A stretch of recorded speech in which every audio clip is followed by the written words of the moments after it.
Hello, in this video I'm gonna show you how to set up your ACER TravelMate.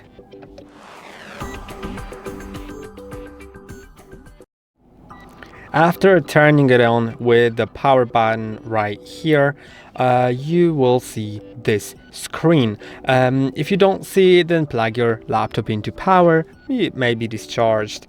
Then simply go to the select country or region. Sometimes you may also see the language selection, but it's not too common. So yeah, just select the language if there is an option for it, then country and region. Wait a moment until it loads and then select the keyboard layout or input method. I will select United States and then click on yes. If you want to add a second keyboard layout, click on add layout. I'm gonna click on skip. Now it asks you to connect to a network, and that is necessary. You technically can skip it, but there is a whole nother video about that because it's a different process.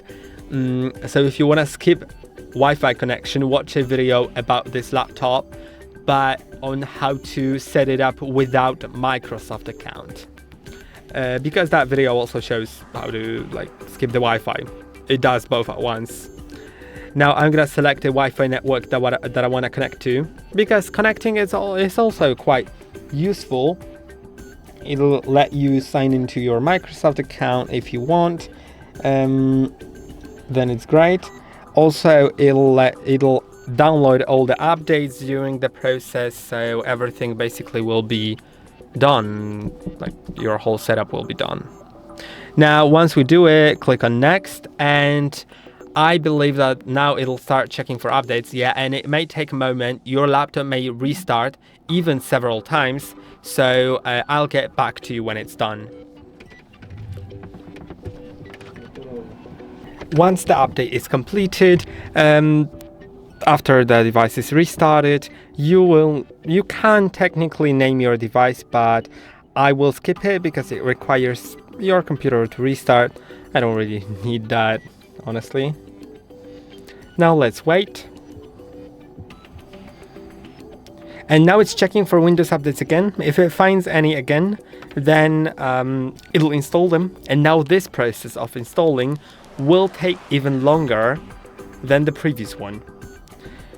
Of course, if it finds any updates, because it may not find any updates, and that's a pretty fortunate thing because you're just saving your time, right? But but if it finds updates, then you will need to wait.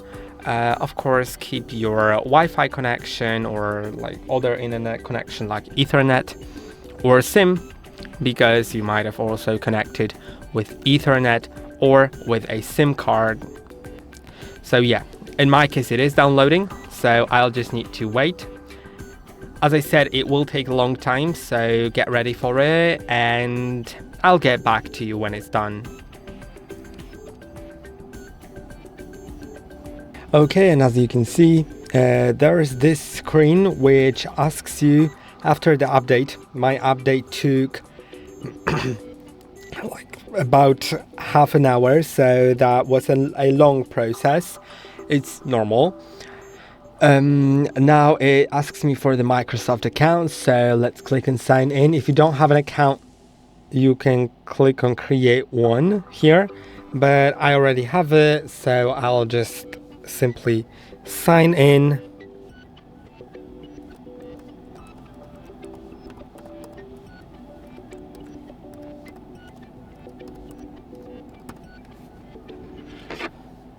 Okay, and now let's click on next and enter the password. After entering the password, it'll start loading for a moment, and then it asks me if I want to set up the fingerprint. So let's do it, why not? Let's just click on yes, set up. Then touch the fingerprint sensor, which is located on the touchpad right here. So let's touch it. Let's release it. And now let's keep touching and releasing several times until the fingerprint is enrolled, remember to move your finger between each scan so it scans the whole area of your fingerprint.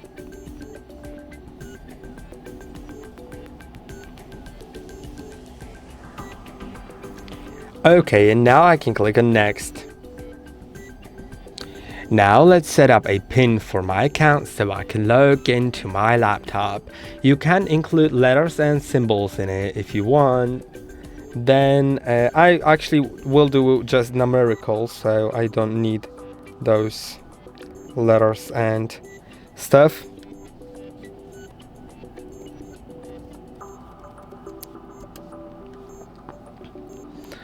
Okay, now it's getting created. Then there are some privacy settings, and I highly recommend actually reading and deciding on your own whether you want to agree or disagree to some of those. Then click on accept at the bottom.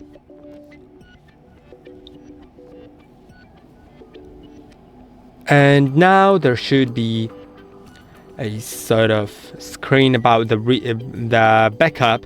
If you have any backup from your previous computer, then you can restore it by clicking on continue. If this screen shows up, you'll restore it from this computer shown here, or you can scroll down and go to more options to either select a different backup, or what I'm gonna do is set up as new PC because it's a faster thing. I'm gonna click on set up as new PC. Again, it's just faster, and you know, it does restore like 5 folders from your computer, like the desktop, documents, and videos and photos and downloads, maybe not downloads, I don't really remember, but it just recovers like 5 folders as I said, and it's not really that important for me and takes a long time, an unnecessary long time compared to what it does. Now there's some customized experience thing. I'm just gonna skip it because it doesn't do anything.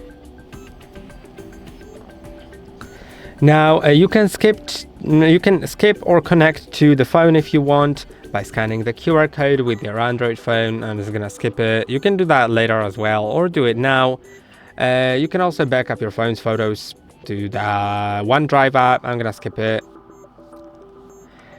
And now you can transfer the browsing data from your previous browser to Microsoft Edge, but I don't use Microsoft Edge, so I'm just gonna click on that now. And then I'm gonna decline Microsoft 365 because it's 1 month free. Then it's $130 a year, and also the basic version, it's $2 a year. I don't need it. Now I'm gonna disable set up my email. I don't really need that, but if you want, you can set it up. And yeah, I'm gonna click on next just to use the Microsoft 365 free features.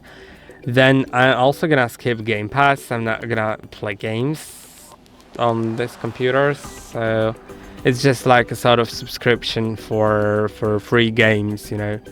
Just pay like $12 a month and get access to library of 100 games, but I don't need it. And now you can see that the laptop was just set up, so feel free to use it. I hope that this video was helpful. Don't forget to like and subscribe. See you in the next one.